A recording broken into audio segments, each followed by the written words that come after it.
Thank you, praise team. Can you hear me? Are we on up there? There we go. They just got my pictures, so give me a minute to let them catch up here a little bit. I teach business ethics at last year, and we had the class this week.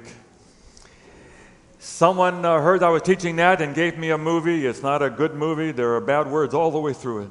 So I can't show it. I can just show the trailer that doesn't have any bad words. But I don't show it to you. I just tell you the gist of the story. This is from 2008 and the financial crash. So there's a huge brokerage bank company there in New York City. Late one night, a young man has a flash drive. He clicks it into the computer, and he finds out that the bonds that they are selling are basically worthless. So you know the story, how all these houses were put together into mortgages, put into bonds. The bonds were AAA rated, but they ended up being junk bonds. And he calls the president of the company and he says, if these bonds go down even 25%, it is more than the whole value of our company. They call every agent, every salesman they have. They're in a meeting.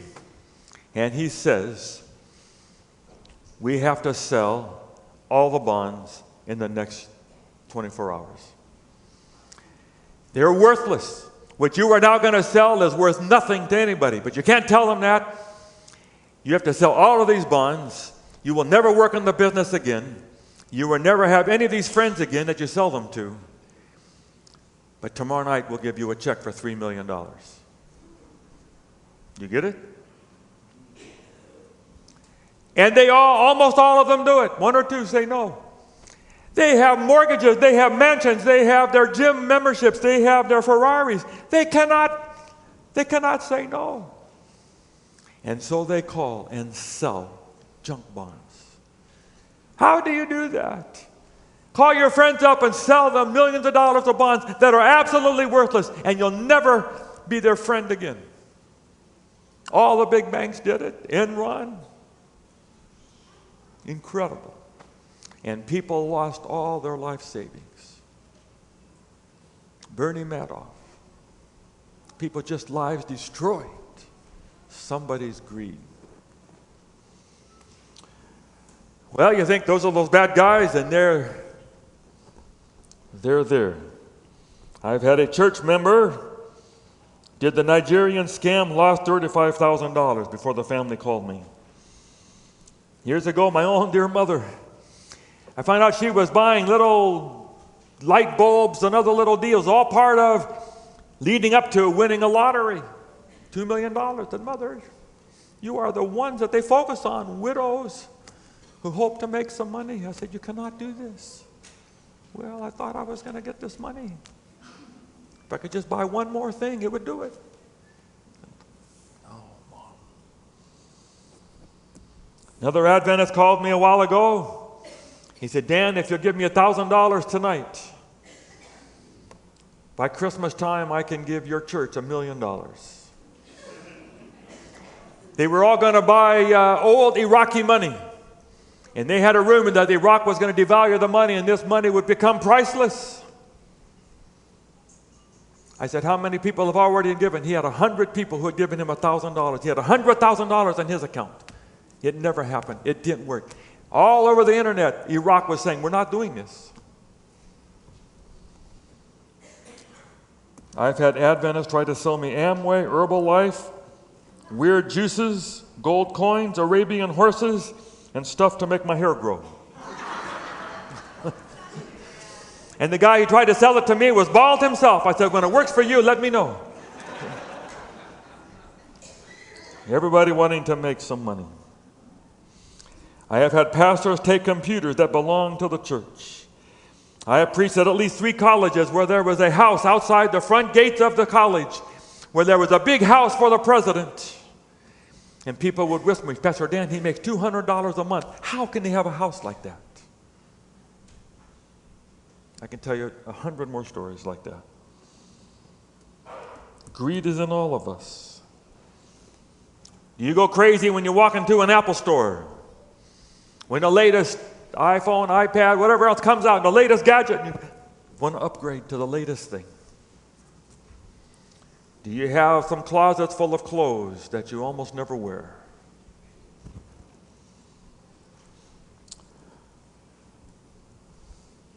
You ever find it just a little hard to write a full tithe check, church budget, whatever else you've committed to? Then you cut back somewhere. Same thing. You ever feel bad when someone cuts you off on the freeway and now you're one car farther back than you were? That's greed. It can be buying cheap clothes at Gap or anywhere else in the mall that somebody had to work in a little sweatshop in Bangladesh or somewhere in the world where buildings crash in order for you and I to buy something cheap in Walmart or in a store in the mall. Or you can buy tennis shoes that someone makes for a few dollars and now they sell them for $150 or $200. And we're buying into somebody's greed.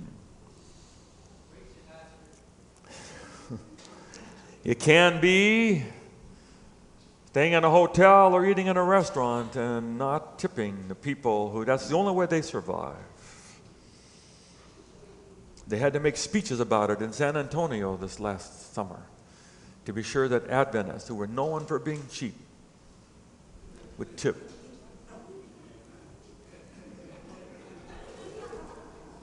It can be buying stuff on a credit card because you think you'll have more money next month, but you don't have it now, but you want it now. It's greed. Video games, you keep losing, but if you just one more game. And school assignments and other things, wait while you, more. Well, if you're thinking, Pastor Dan, I think I'm still okay. You haven't gotten to me yet. Here's one more story I read this week. This man was writing a letter to a friend, and he says, you won't believe what happened. I came out of work. I walked across the street to the market to buy a sandwich. 6 o'clock, I saw this homeless man looking through the window of the market. I went back and got my sandwich and my drink. I was in line, and the homeless man was behind me. And I heard him mutter, so little for so many. I said, what did you mean? And he said, I'm just buying a little white bread here, the little raw hamburger, and I got a whole group of us outside that I'm buying this for the whole group. And he said, something said to me, do something. So I took him back to the same sandwich place, and we ordered sandwiches and chips and drinks for everybody. While they were doing it, I asked him about his family. Yes, I have a son and a daughter. But I lost my job. I got sick, and I've lost everything, and now I'm homeless. They're embarrassed. I haven't seen them for years. So I showed them pictures of my own kids, and I said, I'm sure that your kids still love you, and they would be glad to have you back if you would just call. He said, we paid for the sandwiches. I came out. That guy gave everything I'd given him. He gave it to all the other guys. I gave him $1 to go to the payphone to call his daughter. A few minutes later, he came back, and he's crying, and he said, my daughter is driving from Tennessee to take me home. And the guy writing the letter said, great story, huh? And then he said, it never happened. He said, I did go to the market. I did go to get a sandwich. I did see a homeless man. I did hear him say, so little for so many. And something did say to me, do something. But I didn't do anything. And I didn't say anything. I walked out.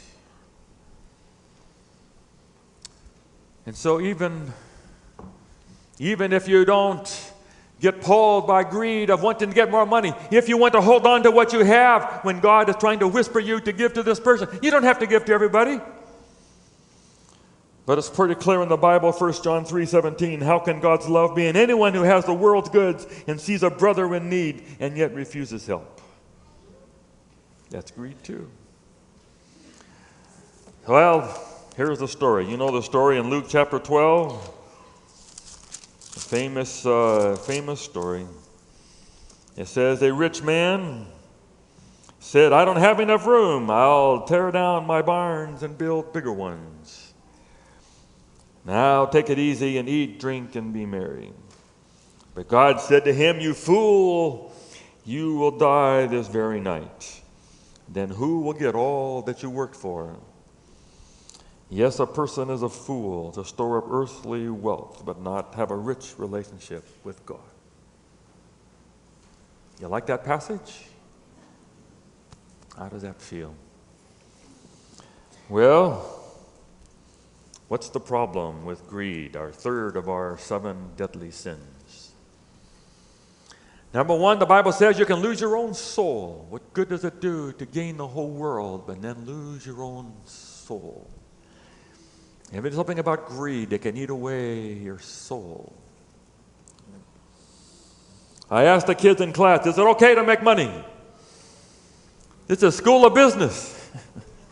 Is it okay to have a nice house and have a big car? Every student in every class I've ever had has always said, yes, it's okay. Yes, it's okay to have a big house and make a lot of money. Yes, it's okay. But then I asked, can you do it without losing your soul? I've watched people start taking classes on Sabbath, and I said, what are you doing? And he said, well, it's the only day they have classes, Pastor Dan. I'm trying to get this degree. Or I watch people begin to work on the Sabbath. And I said, what's going on? Pastor Dan, I have to make a living.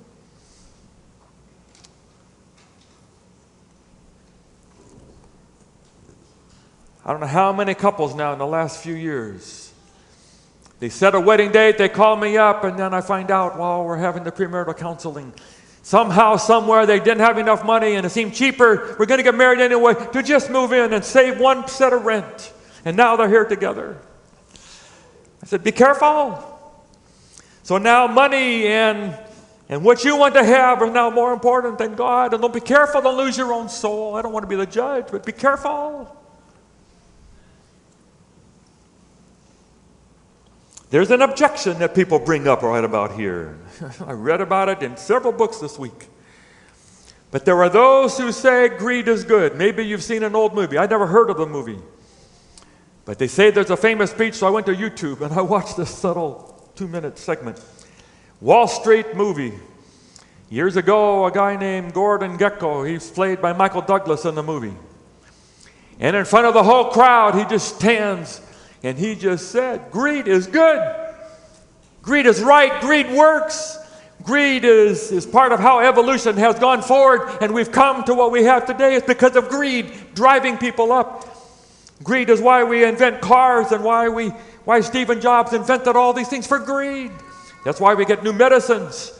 It is why America went all the way across from New England, clear across the country, and we have a whole country because of greed. Greed is good. That's why we go to the stars and the moon and planets. Greed. He said, don't sell greed short. Is it true that greed can be good? When is it going too far? We had a debate one time on campus. We had a team called the SIFE team. Now they call it something else. The SIFE teams taught various students and programs all over Riverside and went overseas. I took them overseas several times. Students in free enterprise, in order to teach people how to use what you have to make a business and to try to do capitalism. And our teams were so good. Our little small Adventist school won 6 national championships and 2 world championships. Fantastic. They just won 2nd place this last year. So one day they had chapel in our church, and they talked about how important it was to make money. And outside at the same time, there was a social justice club, and they were picketing to say, no, money is evil. Money corrupts your soul. Money destroys people. Money exploits other people. And that's where we get human trafficking and all the other. And we had this huge disaster. 2 clubs on campus, one saying money is good and God wants you to make it. The other saying no, money is bad and God wants you to give it away and give it to the poor. And somebody called me up and said, Pastor Dan, we're going to have a meeting with the 2 clubs and we want you to be the mediator. Where were you, Gerald? And they walked into the room, and here was one group and here was the other group. And the Social Justice Club could talk about Acts 2, where it says they sold everything they had. Everything had the same. No one had their own ownership. They all just shared together. That's the way it's supposed to be. Was Acts 2 forever? What Jesus said to the rich young ruler, sell everything you have and give it to the poor, is that for everybody forever? So we had to try to work this through. Can money eat away at you? Yes, it can. It can eat away your soul. But if no one ever made any money, there would be no money to build churches. There would be no university. A school of business. One person gave $5 million to Sapara. They're members on our church books here, Tom and Bar Sapara. Some of you know them. Gave $5 million, got matched. There's a name on there. You don't have a school of business without somebody who made some money. School of Science building, all donated by people who made a lot of money. Loma Linda, $70 million for a Centennial building, $16 million for Drayson Center. That's how it happened. $1.5 billion for the new Children's Hospital. Someone made some money. That's how we have missions. That's how we have churches. That's how we have the work of God. Someone has a gift. How do you make money without it being greed? Does everybody have to be Mother Teresa? I have been to Mother Teresa's room in Calcutta. Next picture. Little small bed, little table, 2 saris in her closet, 2 slippers, all she had when she died. And 450 Mother Teresa houses owned by a board all over the world. But she herself, almost nothing. Is that what God wants us to do? But Abraham was rich. People say the money is the root of all evil. No, money isn't the root of all evil. It is what? The love of money. 1 Timothy chapter 6, verse 10 is the root of all evil. So we say it's okay to have money. Just make sure money doesn't have you. You got that? Make sure it doesn't have your soul. And you have to be able to know the difference. When Jesus says, take your 5 talents and make them 10, take your 2, make them 4. It is okay. God expects you to take your life and multiply it and expand it and put it into the market and do something with your life. Yes, He does. And get the most out of it you possibly can. But you have to draw a line where you step back from greed and know where that line is for you. Famous story about the man who is a yuppie driving his brand new BMW down the road, and all of a sudden had a terrible accident. He got forced down, car rolled down a canyon, all smashed up. He's standing up on the bank and he's crying, and my BMW. Someone looks at him and he says, your arm has been severed, you're bleeding. Come on. How can you worry about your stupid car when your arm is gone? And the guy looks down and says, oh no, my Rolex is gone.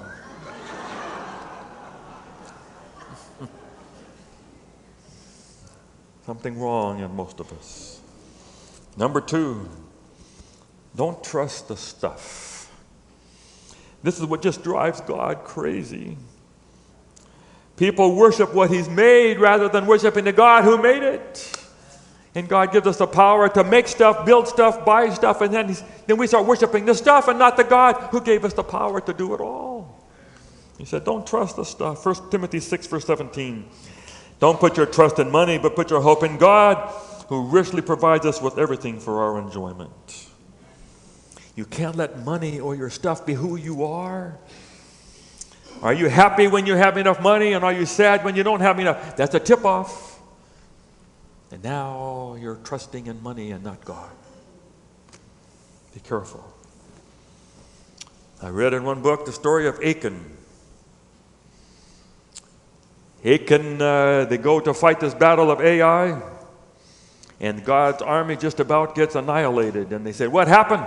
And they draw lots, and it comes to Achan. And he said, what did you do? Well, it turns out he had seen some clothes and some gold, and he took it. They had told him, don't you take anything. And he had taken it and buried it in his tent.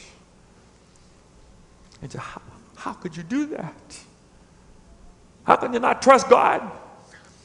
God just opened up the Jordan River and allowed the whole 2 million people, whatever, to go through. He just had us march around and blow trumpets and shout, and the walls of Jericho came tumbling down. God just did all those things. And now you think, I'm not sure God's going to come through. I better take care of myself and put some things in the ground just in case God doesn't come through for me.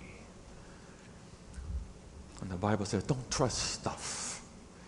It's okay to have things. It's okay to have a nice house and have something. Just don't trust it. Put your trust in God. Be careful. Hold on to things lightly. If you have greed, it's a sign you're not depending on God anymore. The old phrase, you can't what? Take it with you. Monopoly, it all goes back in the box. Nobody the last 30 minutes of their lives wishes they could go back and make more money. Number 3, it's never going to be enough. Greed has this little characteristic. You're never going to be satisfied, never going to have enough. You're never going to find, okay, now I'm okay. There's always someone with more, always something else to get, some other thing to have. They ask, what is enough? And the answer is always just a little bit more. What's enough to retire? We go to do our retirement planning and all of that, and they have this computer projection, and you want to make sure there's no red on that projection, only green. What will it be enough, they ask you? What lifestyle do you want to have? Never enough. You buy something and it's sort of exciting. You go to the store, you're going to buy a car, you buy a computer, you buy a new dress, whatever it is. And it feels new and it feels good and you are high for a while. And you go home and it feels good for a while. But pretty soon there get scratches on the car and the car doesn't smell new anymore and the high is gone. And the new things you bought don't have the same match. You got to go buy more to get the high again. And we would just say, don't buy for the high. If you need to buy it for the need, okay, but don't buy for the high. It will never last. You know the famous Tolstoy story that this man kept looking for land. He bought some land. He wasn't happy. He bought 10 times as much land. He wasn't 10 times happier. Still needy, hungry. He heard about these Bashkirs in Russia. He went there, they had land. He said, I'll give you 1,000 rubles. And they said, we'll give you all the land you can walk around in one day for 1,000 rubles. I can do that. So at sunrise, he began to walk, and he kept seeing more he wanted to get. And he added that hill, and he added that lake, and this gorgeous land. But finally realized it's almost sundown, and he's running up this hill, and his heart is panting, and he's going crazy. They're cheering him on. And finally, he goes over the finish line and he collapses. And people say, boy, he has won much land.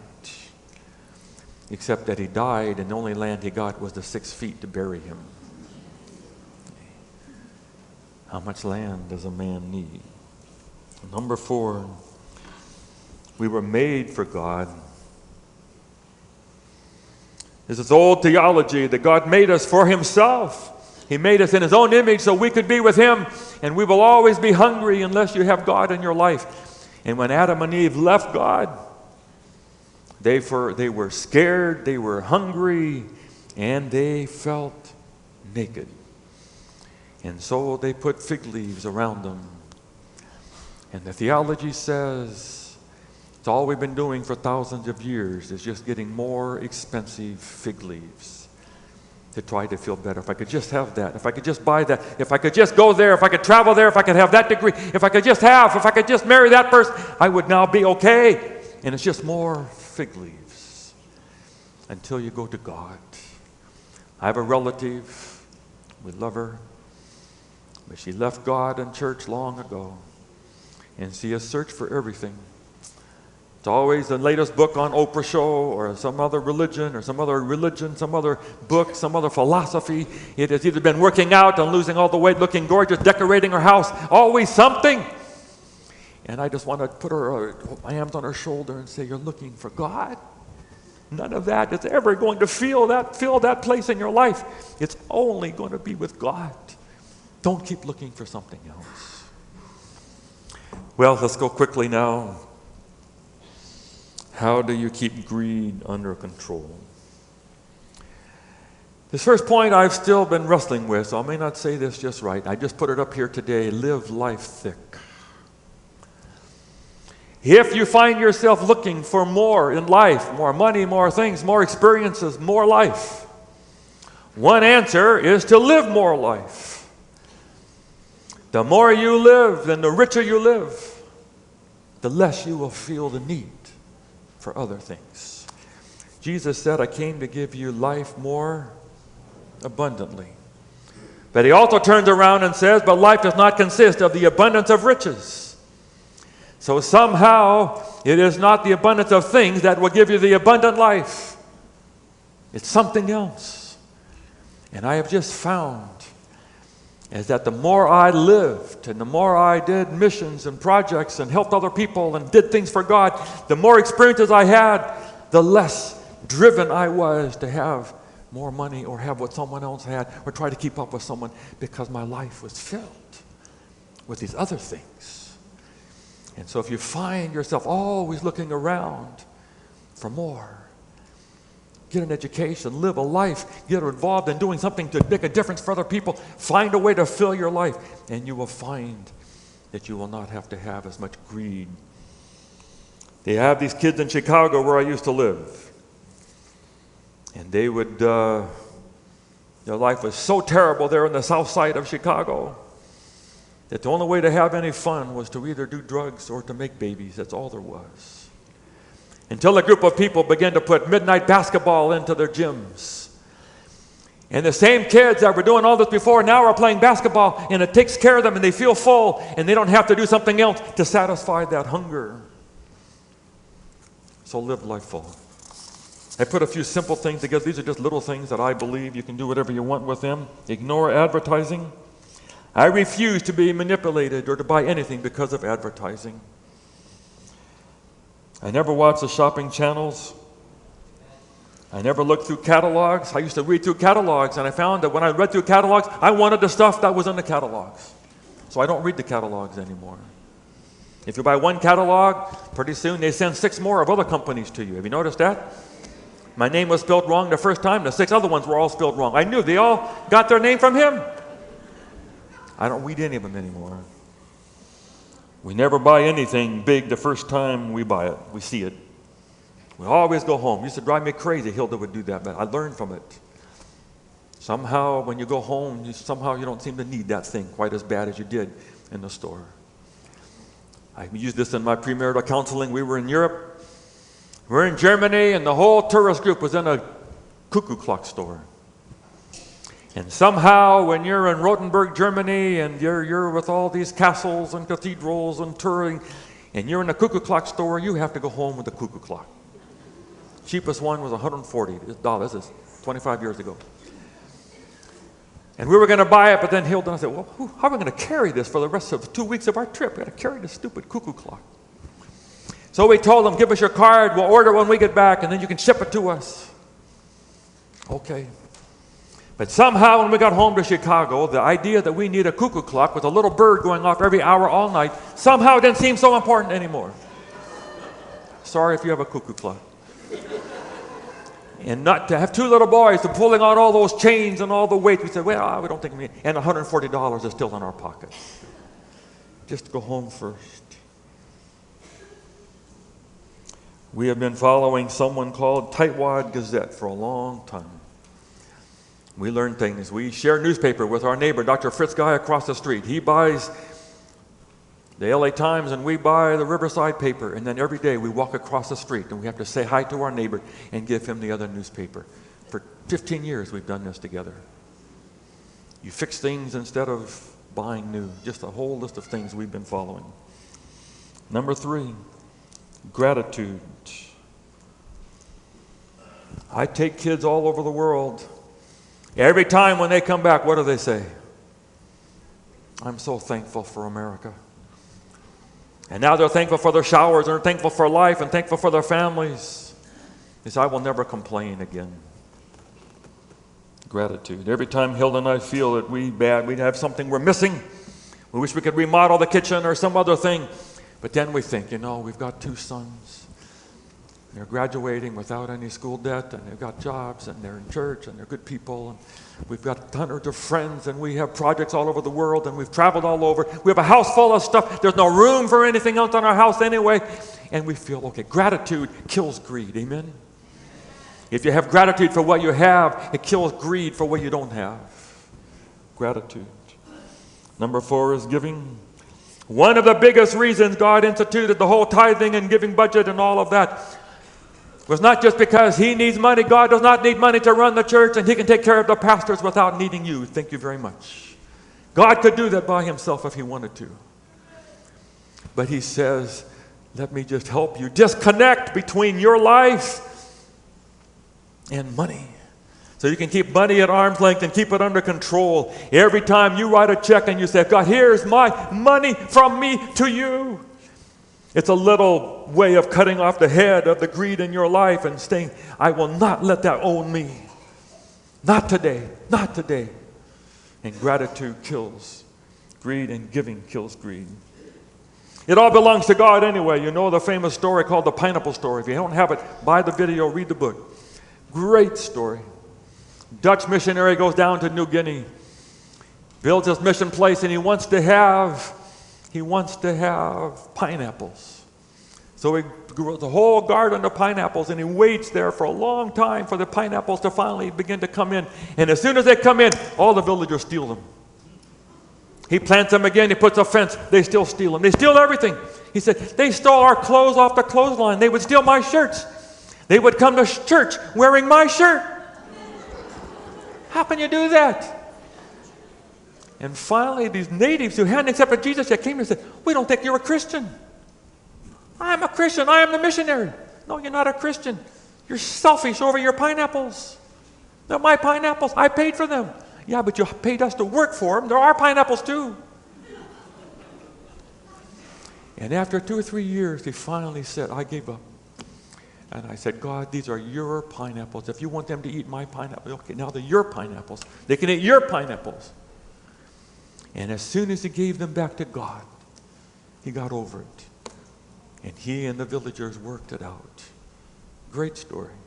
It's all God's anyway. Give it to him. Number 5, serve. There is just something about serving that fills you up, and you don't have to have anymore. And rich people all over the world can tell you their story. I've got books filled with stories. Bill Clinton, Bill Gates, Warren Buffett, Ted Turner, all these people driving, and making money, and finding out when they got to the top, it didn't work. The greed was still there. They were never satisfied, never happy, until they began to give it away and make a difference in the world and wipe out diseases and begin to do something, Habitat for Humanity. And they begin to find that the greed begins to be under control by serving. Number 6 is the Sabbath. The Sabbath is an incredible gift from God that steps in here and says, stop working. That is not who you are. That is not all you are. You are not just a machine working and producing, and all you are is someone who makes and makes and makes money in order to live. I want you to stop when the sun goes down on Friday night, and now you take care of your soul. That is who you really are. And you're not going to study to get better grades than other people. You're not going to go to the mall so you can have more stuff. You're not going to work so you can have more money to spend. And you're not going to work on your yard so your yard can look better than all the other people's yards. It's just going to stop. And the Sabbath just puts a boundary on greed and said, I do not need all of that for my soul. That's who I am. Number 7 is patience. That's our fruit of the Spirit for today. For the fruit of the Spirit is love, joy, peace. Next week, patience. Patience. You just don't have it all right now. I am happy with who I am now. I am happy with what I have right now here today. That is enough for me. It takes away frustration. It takes away greed. It takes away coveting. It takes away worry. This is what we call delayed gratification. I don't have to have it now. I can wait for later. I don't have to use a credit card to bring next month's money until this month. I can wait. I'm okay. People who have patience can plan for retirement. They don't have to spend it all now. Can wait, and I'll have something then.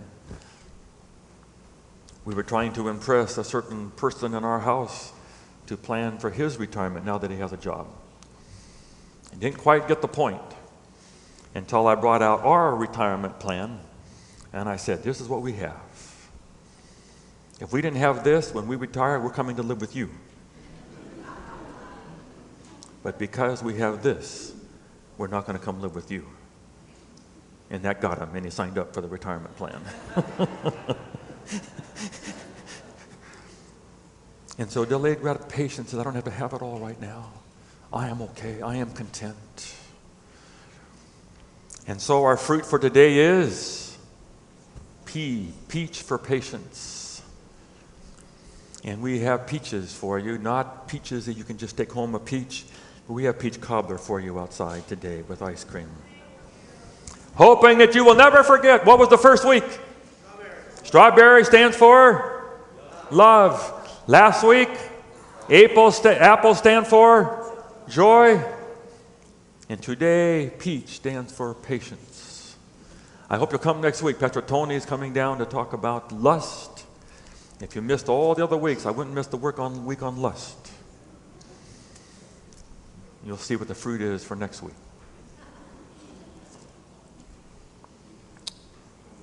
Number 8, whatever it is now, is Jesus. There's something about Jesus that just cuts the head off greed. Matthew 11:28, come unto me, all ye who are heavy laden, and I will give you rest. You don't have to have more. You don't have to keep up with the other people. You don't have to have the latest gadget. You don't have to have more clothes in the mall. You don't have to have, because you are at rest. Because you have Jesus inside. Amen?